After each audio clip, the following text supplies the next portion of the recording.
Kepa prijaznosti je projekt, ki je povezal vse zaposlene v skupini AMZS.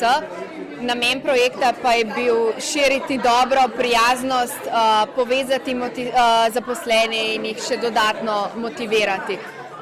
Kepa je obiskala vseh naših 28 poslovnih enot, vse strokovne službe, klicni center in Avtomoto zvezo Slovenije.